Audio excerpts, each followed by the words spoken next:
Bapak-bapak dan saudara-saudara rahimakumullah, alhamdulillah malam hari ini kita bisa bersama-sama untuk kembali belajar mendalami pedoman hidup kita Al-Qur'an dan hadis. Mudah-mudahan Allah Subhanahu wa taala menganugerahkan kepada kita pemahaman pertolongan agar Allah Subhanahu wa taala menolong kita untuk melaksanakan atau mengamalkan apa yang kita pelajari. Bapak-bapak dan saudara-saudara rahimakumullah, Rasulullah Shallallahu alaihi wasallam itu bersabda. Niki akan menjawab pertanyaan dari kasusnya Pak Jumirun nggih. An Ali radhiyallahu anin Nabi Shallallahu alaihi wasallam. Dari Ali, sahabat Ali radhiyallahu dari Rasulullah Shallallahu alaihi wasallam. Rufi al-qalamu an salasatin. Pena atau pencatatan amal untuk manusia akan diangkat dari 3 orang. Ini pun terkenal sebetulnya. Jadi kalau 3 orang niku tidak bisa dihukumi. Tidak bisa. Malaikatnya berhenti mencatat ngoten niku. Anin naimi hatta yastaiqidho, yaitu yang pertama orang yang tidur sampai dia bangun. Orang tidur itu tidak dikenai hukum. Jadi orang tidur itu kalau pas waktu adzan tidak ada yang bangunkan sampai waktu habis sholat nggih mboten masalah. Tapi setelah bangun harus ganti sholat. Kecuali kalau rada ngeyel pun pasang alarm pun ngelilir tapi turu malih ngoten ya. Iku enten dosane napa mboten? Kalau dari hadis ini maka dapat. Tapi insya Allah niku nggih mboten gede. Tidak sebesar orang mencuri. Tapi kalau bisa tetap harus dihindari. Artinya kayak ngoten-ngoten niku kula nggih pernah. Namanya kadang-kadang turun niku kan enak banget toh. Nah, gitu artinya nggih monggo kita perbaiki bersama-sama. Kalau ada tidur kok kemudian alarmnya sudah bunyi, nggih monggo kita bangun lalu kemudian sholat. Yang kedua, Bapak-bapak, anis sobi hatta yahtalima. Dari anak-anak sampai dia balik. Jadi anak-anak itu belum mendapatkan hukum dia harus di sholat wajib. Namun Bapak-bapak, di dalam Al-Qur'an itu disebutkan bahwasannya anak-anak niku harus diajari sholat. Di dalam hadis niku disebutkan perintah agar anak sholat itu adalah umur 7 tahun. Jadi anak-anak niku harus diperintah sholat waktu umur 7 tahun. Tapi napa nek pas 7 tahun diperintah sakniki ulang tahun umur 7 tahun. Diperintah napa langsung saged sholat? Mboten toh. Nah, berarti kita menggunakan pemikiran kita bahwasanya kalau anak-anak umur 7 tahun itu harus diperintah untuk sholat, maka kita mempersiapkan anak bisa sholat itu sejak dini. Seberapa dini anak kita ajari? Kita ajari anak niku nggih, pokoknya nggih diajari terus. Bahkan di dalam kandungan pun kalau bisa kita unek-unek Al-Qur'an to Pak, kita baca Al-Qur'an walaupun niku dalam kandungan niku pun diajari.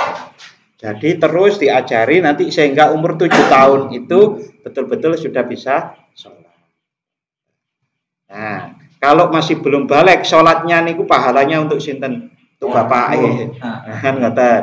Nek salah niku tidak ada yang dicatat. Tapi kalau secara sosial anak kita itu nek cilik mawon dereng balik, nek salah nggih wong liya kan akan bilang begini, anak sapa ya. Ya, yang ketiga, wa anil majnuni hatta yaqila. Dari orang yang gila sampai dia sadar dari kegilaannya. Niki hadis sahih diriwayatkan oleh Abu Dawud, At-Tirmidzi, Ibnu Majah dan Imam Ahmad. Nah, Bapak, jawaban pertanyaan yang kemarin mana? Kan ngoten terus. Nah, yang pingsan mana? Memang di dalam hadis mboten enten. Di dalam Al-Qur'an juga mboten enten secara tersurat. Oleh karenanya dibutuhkan yang namanya metode untuk mengambil hukum dari Al-Qur'an dan hadis untuk kasus pingsan yang belum ada secara tersurat. Namanya niku qiyas. Nah, qiyas sendiri bukan Ilyas loh. Qiyas. Nah, qiyas itu diperbolehkan, boten diperbolehkan. Dasarnya sebuah hadis yang diriwayatkan dari Rasulullah waktu Rasulullah mengutus Mu'ad bin Jabal ke Yaman menjadi gubernur. Nah, Mu'ad bin Jabal mau diutus ke Yaman niku ditanya oleh Rasulullah, dengan apa engkau memutuskan suatu hukum ketika dihadapkan suatu masalah padamu? Mu'ad, nek ono masalah kowe iku mutuske ne piye? Nganggo apa? Mu'ad menjawab, saya memutuskan dengan dasar kitab Allah, yaitu Al-Qur'an. Bila tidak kutemukan maka dengan sunnah Rasulullah. Hadis nggih. Bila tidak kutemukan maka aku berijtihad dengan pendapatku dan aku tidak akan melihat-melihat, maksudnya condong, tetap garisnya itu Al-Qur'an dan hadis. Kalau tidak ada yang sama persis maka namanya qiyas dengan ijtihad. Nah, ijtihad niku sudah dilakukan Bapak tentang pingsan itu nggih. Tapi saya lanjutkan tentang hadis qiyas tadi. Maka Rasulullah Shallallahu alaihi wasallam menepuk dada si Mu'ad bin Jabal dan bersabda, segala puji bagi Allah yang telah memberikan pertolongan kepada utusan Rasulullah atas apa yang ia relakan. Berarti Rasulullah ini setuju dengan jawaban. Berarti nek enten masalah cara memutuskannya yang pertama Al-Qur'an, yang kedua hadis, yang ketiga ijtihad. Nah, ijtihad niku hasilnya ada namanya qiyas, ada namanya maslahah mursalah, dan macam-macam. Ijtihad niku macam-macam. Caranya ijtihad itu. Ijtihad di antaranya yang qiyas tadi mengenai permasalahan Pak Jumirun itu pakai qiyas ini. Nah, dengan qiyas, qiyas niku nggih dasare Al-Qur'an dan hadis. Ada namanya seorang Syekh Jalaluddin As-Suyuti, beliau juga ahli tafsir. Karena syaratnya orang niku kalau ijtihad ya harus ahli Al-Qur'an, harus ahli hadis. Nah, Al-Qur'an dan hadis bahasa Arab tentu harus ahli bahasa Arab juga kan. Niki Syekh Jalaluddin As-Suyuti di dalam kitabnya yang namanya Al-Asbah wan Nadhair halaman 213, beliau mengungkapkan begini. Niki saya baca bahasa Indonesia nih mawon nggih. Ketahuilah bahwa tiga hal ini, gila, pingsan, tidur, terkadang sama dalam beberapa hukum. Gila, pingsan, tidur ini kan kok mirip Pak. Nah, makanya qiyas niku dengan hadis yang mirip-mirip, konteksnya mirip. Terkadang menjadi sama beberapa hukumnya, dan terkadang orang yang tidur memiliki hukum tersendiri yang berbeda dengan orang yang gila dan pingsan. Orang yang pingsan terkadang di satu sisi sama dengan orang yang tidur, dan di sisi yang lain sama dengan orang yang gila.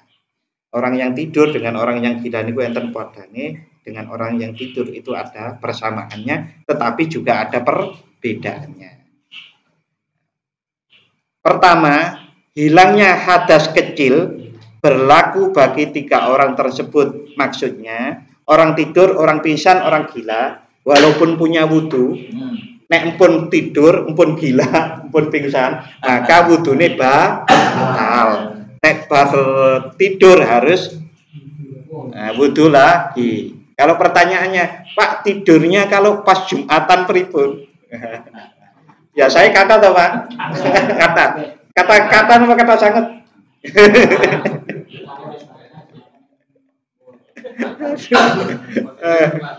Nah, tidurnya itu tidak membatalkan wudhu kalau syaratnya tempat keluarnya yang belakang ini tertutup. Makanya panjenengan pas dengarkan khutbah, ampun leyeh-leyeh.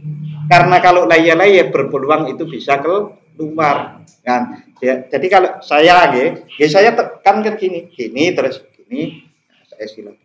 Yang itu, niki nutup. Ngeten. Jadi tidak akan dikhawatirkan akan keluar. Kentut niku lho, Pak. Maka ampun leye-leye yang memungkinkan itu. Kalau terjadi pun leye-leye ngoten, nggih nek pas arep napa nglele napa pas komat niku keluar sebentar. Tetapi kalau yakin ya biasanya nggih pun ngeten iki nggih pun. Makanya kalau saya nggih gini dulu. Ini terus gini. Nah, ini kan pun ngunci. Sehingga kalau pas komat, betul. Nah, ini pun langsung ikut. Nah, ini persamaan antara orang tidur, orang pingsan dan orang gila. Kalau memang sudah sadar ya harus wudhu lagi. Yang pertama, yang kedua, sunnahnya melaksanakan mandi bagi orang yang baru sadar dari sifat gila dan pingsan. Tapi kalau orang yang pingsan dan gila, niku sunnahnya mandi besar. Karena dikhawatirkan pas gila, pas pingsan itu mengalami hadas besar. Hadas besar, gila dan pingsan niku diantaranya mimpi niku lho, Pak. Sanes hubungan badan, wong gila nggih dimungkinkan lho, apalagi yang di jalan-jalan nggih. Gila hubungan badan sama sesama gila kan bisa jadi to nih. Tapi kayak pingsan kados sing mboten pingsan kok mboten saged. Nah, tetapi disunahkan mandi besar. Besar niku pripun nggih mandi besar seperti kita habis berhubungan suami istri. Oke. Ketiga, mengkodok sholat ketika waktu yang dihabiskan dengan tidur adalah hal yang wajib. Jadi kalau tidur lalu kemudian ketinggalan sholat niku wajib nyaur kodok. Nah, niku berbeda halnya bagi orang yang habis waktu sholat tidak menemui waktu sholat karena gila. Nek gila mboten wajib kodok.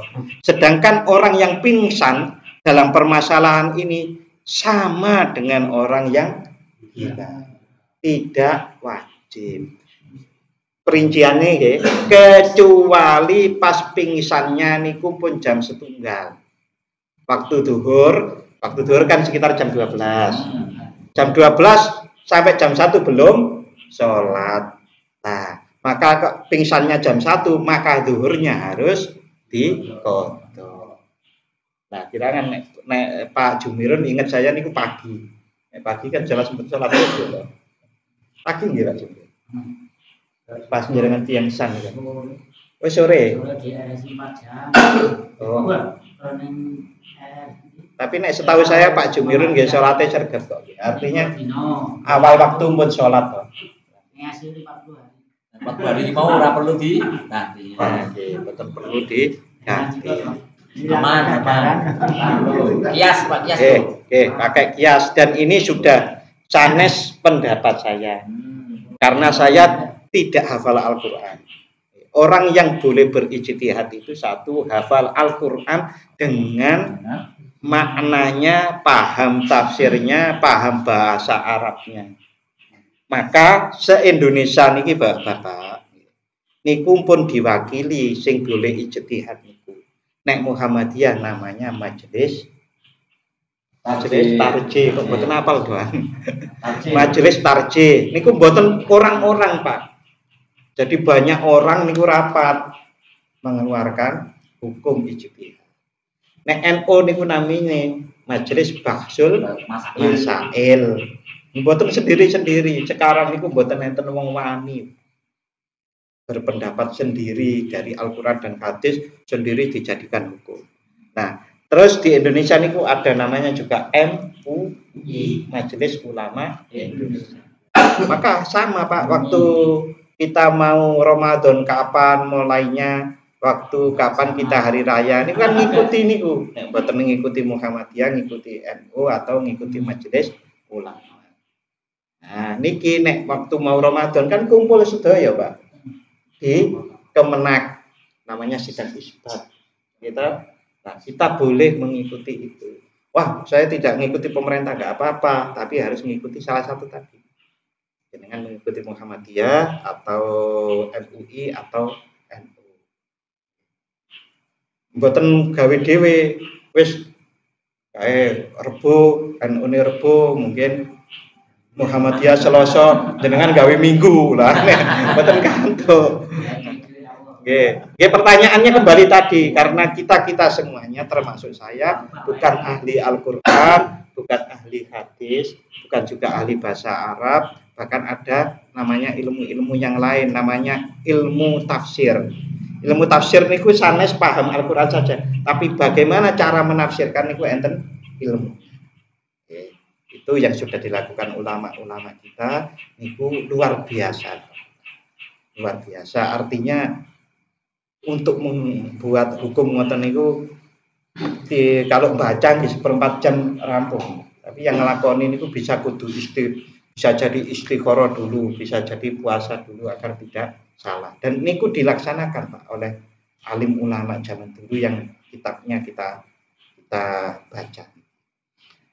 Imam Bukhari yang ahli hadis niku Bapak-bapak.